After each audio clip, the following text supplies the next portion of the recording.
autonomously each of the companies. We have a review system. Factory की भट्टी में चुना पत्थर तक डालने का किया था काम, फिर संभाला टाटा की कमान, दुनिया में भारत को दिलाई पहचान। जानिए कैसा रहा बिजनेस टाइकून का सफर। टाटा ग्रुप। रतन टाटा ना सिर्फ एक बिजनेसमैन थे बल्कि दानवीर भी थे। उनका नाम सुनते ही दिल में उनके प्रति सम्मान बढ़ जाता है। वह न सिर्फ एक सफल उद्योगपति थे बल्कि एक शानदार लीडर भी थे। वो करोड़ों लोगों के लिए उम्मीद के प्रतीक थे। रतन टाटा करोड़ों लोगों के लिए उम्मीद के प्रतीक थे। वो हमेशा हमारे दिलों में रहेंगे। टाटा ग्रुप को बुलंदियों तक पहुंचाने के पीछे रतन टाटा का बड़ा योगदान रहा है। रतन टाटा ने 9 अक्टूबर 2024 को मुंबई के एक अस्पताल में अंतिम सांस ली। आइए जानते हैं फैक्ट्री की भट्टी में चुना पत्थर तक डालने के काम से लेकर टाटा की कमान संभालने वाले इस बिजनेस टाइकून का सफर कैसा रहा है। रतन टाटा को दादी ने पाला था। रतन टाटा का जन्म 28 दिसंबर 1937 को मुंबई में हुआ था। उनके पिता का नाम नवल टाटा और माता का नाम सुनी टाटा था। टाटा समूह के फाउंडर जमशेदजी टाटा रतन टाटा के परदादा थे। रतन टाटा के माता पिता 1948 में अलग हो गए जब वो केवल 10 वर्ष के थे और इसलिए उनका पालन पोषण उनकी दादी रतनजी टाटा की पत्नी नवाजबाई टाटा ने किया था। कैसे की करियर की शुरुआत।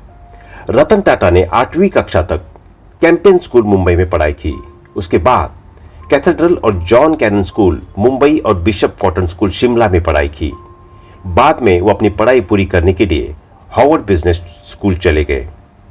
उन्होंने कार्नेल यूनिवर्सिटी से आर्किटेक्चर एंड स्ट्रक्चरल इंजीनियरिंग की डिग्री 1959 में हासिल की थी।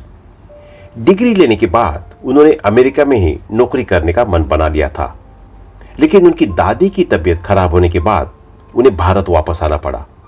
यहां आकर उन्होंने IBM ज्वाइन कर लिया था। उनकी पहली नौकरी के बारे में उनके परिवार को भी नहीं पता था। बाद में टाटा ग्रुप के चेयरमैन JRD टाटा को जब रतन टाटा की नौकरी के बारे में पता चला तो वो काफी नाराज हुए। उन्होंने रतन टाटा को फोन करके बायोडेटा शेयर करने के लिए कहा। रतन टाटा के पास उस समय बायोडेटा नहीं था। उन्होंने IBM में की टाइपराइटर्स पर टाइप करके अपना बायोडेटा बनाया था। इसके बाद उन्होंने JRD टाटा को अपना बायोडेटा शेयर किया था। रतन टाटा ने सीधे अपने पारिवारिक कारोबार में कोई अहम पद लेकर कमान नहीं संभाली थी, बल्कि एक सामान्य कर्मचारी के रूप में अपनी कंपनी के एक यूनिट में काम करते हुए बारीकियां सीखी थी। उन्होंने टाटा स्टील के प्लांट में चुना पत्थर की भट्टियों में डालने जैसा काम भी किया था। टाटा कंपनी के लिए सबसे बड़े मार्गदर्शक के तौर पर कर रहे थे काम। रतन टाटा ने साल 1991 में टाटा सन्स और टाटा ग्रुप के अध्यक्ष का कार्यभार संभाला था।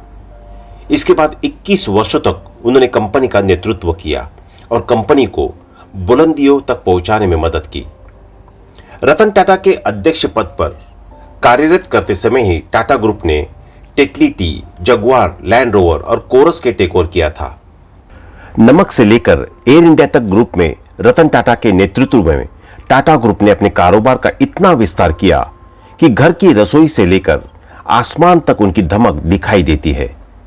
आज नमक, मसाले हो या फिर पानी, चाय, कॉफी, घड़ी, ज्वेलरी या लग्जरी कार, बस, ट्रक और हवाई जहाज का सफर, टाटा ग्रुप का कारोबार हर क्षेत्र में फैला है। रतन टाटा साल 2012 में टाटा ग्रुप के चेयरमैन पद से हटने के बाद से टाटा कंपनी के लिए सबसे बड़े मार्गदर्शक के तौर पर काम कर रहे थे। इसके अलावा वह NGO के काम में भी एक्टिव थे। भारत में 100% बनी कार लेकर आए थे रतन टाटा। रतन टाटा ने भारत में पहली बार पूर्ण रूप से बनी कार का उत्पादन शुरू किया। इस कार का नाम है टाटा इंडिका। भारत में 100% बनी इस कार को पहली बार साल 1998 में ऑटो एक्सपो और जेनेवा इंटरनेशनल मोटर शो में प्रदर्शित किया गया था। इंडिका पहली देशज कार थी जो पेट्रोल और डीजल दोनों इंजनों में उपलब्ध थी। रतन टाटा के नाम दुनिया की सबसे सस्ती कार टाटा नैनो बनाने का भी उपलब्धि है। जहाज उड़ाने और कारों खाता शौक। रतन टाटा एक पायलट भी थे।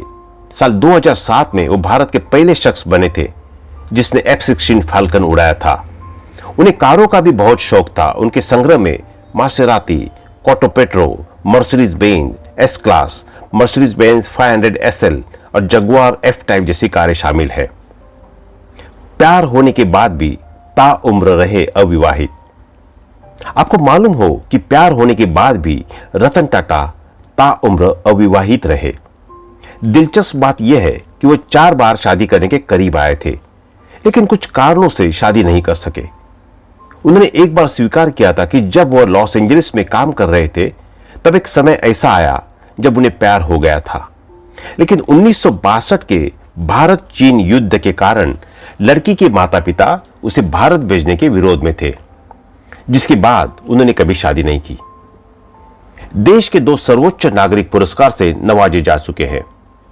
रतन टाटा को राष्ट्र निर्माण में उनके अतुलनीय योगदान के लिए भारत के 2 सर्वोच्च नागरिक पुरस्कार पद्म विभूषण 2008 और पद्म भूषण 2000 से सम्मानित किया जा चुका है। रतन टाटा ने IIT बॉम्बे में रिसर्च को बढ़ावा देने के लिए साल 2014 में 95 करोड़ रुपए दान कर दिए थे। इसके अलावा कोरेल यूनिवर्सिटी में उन्होंने $28 मिलियन का दान दिया था। रतन टाटा ऐसे उद्योगपति थे जिन्हें हमेशा अपने कर्मचारियों के साथ खड़े रहने के लिए जाना जाता रहेगा। कोरोना काल में जब कंपनियां अपने कर्मचारियों की छटनी कर रही थी तब रतन टाटा ने इसका विरोध किया था। रतन टाटा ने एक बार अपने एक पूर्व कर्मचारी से मिलने के लिए पुणे पहुंच गए थे। वह कर्मचारी बीते 2 सालों से बीमार चल रहा था। टाटा ने उस कर्मचारी के पूरे परिवार का खर्च और बच्चों की पढ़ाई का जिम्मा उठाने का वादा किया था।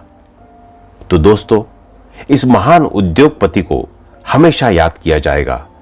बेशक आज ये हमें छोड़कर जा चुके हैं, लेकिन उनके द्वारा दिया गया योगदान भारतीय दिलों पर हमेशा राज करता रहेगा।